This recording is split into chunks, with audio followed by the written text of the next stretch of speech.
Okay, now we got a real cool one here for you. This is actually a custom guitar that I had made for me by a luthier in Ontario. I can't pronounce his last name, but JCI is the name of the guitar company. As I understand, he doesn't actually make guitars anymore because he's fallen ill. So, John, if you're watching this, I hope you're feeling better, buddy. Your guitar is now immortalized on the internet. Relic V is the name of it. That's kind of my handle, Relic. This is where it sort of comes from. I had another guitar built by him. I was scouring the internet because I really wanted a custom guitar that was made in Canada. I found this luthier. He was a really good price. It was about $1,500. And I actually had him make me an Explorer guitar. You know, because I'm a big Metallica fan, and of course everybody wants to copy Metallica, including me. That guitar was actually stolen out of my house with a bunch of other gear that I'm really, really sorry that I lost. So basically my insurance company kicked in, God bless them, even though I don't believe in God, I'm an atheist, but that's another story. They basically were able to pay for a new one to get built, so I sent John an email and said, hey man, your guitar got ripped off, but I want you to make me a new one, and I decided to go with something a little different, and I went with a V this time. So this is a mahogany body. Got maple stingers, which I never thought I would, really like, but they look really, really sharp on this guitar. It's got this really weird Shaler low pro bridge, which, as I understand, John puts them on his guitars to kind of facilitate, because this is a neck-through guitar. It supposedly works a little bit better with the neck-through. Don't ask me how. I don't know why you can't just use a stop tail, but hey, whatever. I'm not a luthier. It's got these sort of vintage wound pickups. I'm not really a big fan of them. On the other guitar that I used to own, I actually swapped out the pickups for some Dave Mustaine live wires, but this one I haven't done that yet. I'm not sure if I'm going to keep using this for metal. It has a really cool switching system that John puts on all of his guitars. It's the sort of, coil tap. This is the series in parallel, and then both of them up do what he calls a low output mode, which kind of sounds like almost an acoustic sort of simulator, which is really cool. But again, I don't really have a lot of projects where I'm, doing that kind of thing. As far as the maple fretboard is concerned, my other guitar, the first one that he built me, had a Purple Heart fretboard, which I thought was really cool. And then I was in a guitar store and I played, what was it? It was an ESP, it was an M1 with a maple neck. And I never thought I'd be a maple neck guy, or maple fretboard I should say.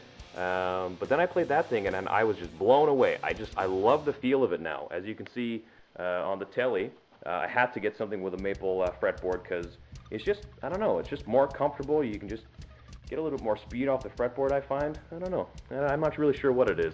Obviously, it increases the treble output on the guitar itself, which is kind of good, especially for this one. I use this for a lot of solos. If I'm ever doing some recordings, like this one's doing all the solos on the new album. It's got a very, very finely flamed, I don't know if you can make it out, but it's a flamed maple fretboard, which is really, really cool. The only thing about this guitar is that, like I say, those pickups are kind of holding me back, but I'm not sure I'll ever get rid of it. It's a great guitar. I mean, it's custom. It's mine, right? No one in the world has a guitar just like this. Fantastic. And last but not least in the guitars, this is a ESP LTD EX400. Again, it's a mahogany body. Now this guy does have the EMGs, which not a lot of my guitars have anymore. In fact, this is the only one that I have. This is a set neck, obviously rosewood fretboard, Grover tuners, the whole nine. As you can see, I've since done a little bit of a finish on this guy. These are actually stamps, believe it or not. My girlfriend does a lot of scrapbooking, and she makes her own greeting cards and stuff. And these are stamps. So basically what I did, it was already white, so I put the stamps in there and then clear coated it in, and really guerrilla style. But yeah, it turned out okay. I really like this guitar. This one, because I don't really use it for my main project anymore, I have it. It's the only guitar I have that's tuned down to drop B. Trying to start a comedic death metal band, and I'm going to be using this guitar if that ever actually comes to fruition. But hey, who has the time for that? Okay, now it's time to talk about my amp. This guy here, Diamond Nitrox. Oh my God. I used to think that when you buy an amp, it should sound great no matter what. You should just sort of press a button and it should sound great. You don't have to mess around with anything. I've since actually sort of gone back on that belief system.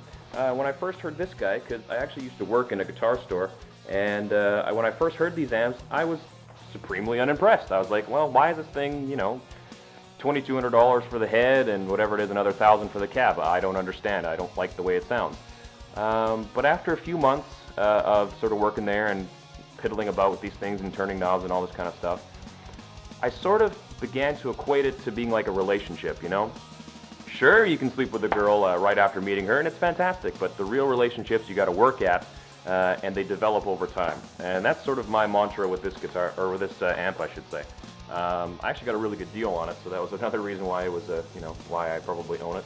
That being said, nowadays, it is the best amp I've ever owned, obviously by far. It's American-made. It's a Houston, Texas company. This guy is 100 watts with EL 34 tubes. It's got 4 of them, obviously. It's kind of a neat idea. It's what they call 1.5 or 1.5 channels. It's basically got your clean channel here, and then your dirty channel has 2 modes, A and B, and they're the exact same voicing. There's no difference in gain unless you set it that way, but you don't get a third separate channel because your EQ and everything here is the same. So you basically get your sort of volume and your gain, and then your volume and your gain for each channel. So you can kind of do like a 3-channel idea or like a boost on your rhythm channel, which I don't usually do anyway because I don't do a lot of soloing. That's what we have Eric for.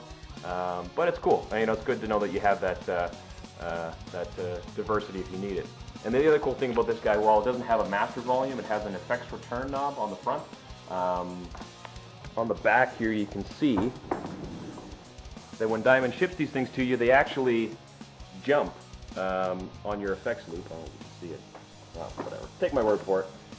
They jump the effects loop from send to return, and that actually sort of acts like a master volume, and that's what the effects knob on the front, the effects return level actually does. It now acts as a master volume. So this more or less is a master volume amp, even though it's technically not. Eric uses a Engel Powerball, fucking Powerball, and it has 606 tubes in it, and mine has EL34s, so they complement each other quite nicely. Yeah, so that's my amp. I absolutely love this thing. Diamond, if you're listening, I know I'm just some guy up in Canada, but if you want to send me free amps, I definitely won't say no. Thanks everybody for watching. Again, this is Ian, otherwise known as Relic, from the band Midnight Dawns. We do have our album coming out. I think our website is just being built right now, so you can check out midnightdawns.com, or you can check out MySpace/MidnightDawns for more information on our music. All right, signing off.